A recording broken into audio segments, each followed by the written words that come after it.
এক ছেলে যুগ্ম সচিব, আরেকজন বুয়েটের শিক্ষক, আরেক ছেলে থাকে কানাডায়। অথচ মা মারা গেছেন একা, অবহেলায়, অন্ধকারে। 7 থেকে 8 দিন পর জানা গেল তার মৃত্যুর খবর।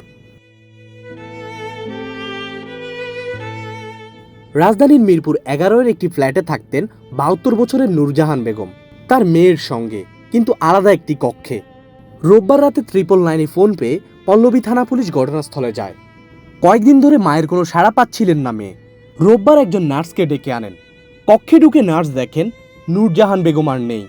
মরদেহটি পচে গিয়েছিল, কক্ষ জুড়ে ছড়িয়ে পড়েছিল দুর্গন্ধ। পুলিশ জানিয়েছে বৃদ্ধার কক্ষটি ছিল অত্যন্ত নোংরা, অগোছালো ও আবর্জনায় ভরা। দীর্ঘদিন ধরে কোনো পরিচর্যা ছিল না। একজন মানুষ এভাবেই দিনের পর দিন অবহেলায় কাটিয়েছেন। এই চিত্র বাংলাদেশের বৃদ্ধ বাবা মাদের বাস্তবতাকে নতুন করে প্রশ্নের মুখে ফেলে দেয়।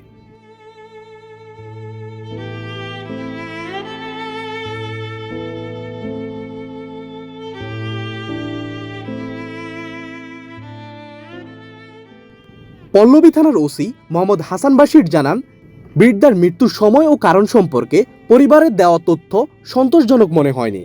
এ কারণে মরদেহ ময়নাতদন্তের জন্য মর্গে পাঠানো হয়েছে। ঘটনায় থানায় সাধারণ ডায়েরি করা হয়েছে। উনি যে জবাবটা দেন ওটা আমাদের কাছে সন্তোষজনক মনে হয় না। তার মৃতদেহের পোকা ছিল, তো মৃত্যুর সঠিক সময় ওনার মেয়ে বলতে পারে নাই। এই কারণে আমরা লাস্টটা পোস্টমর্টমে দিয়েছি, লাস্টে সুরতহাল প্রস্তুত করেছি।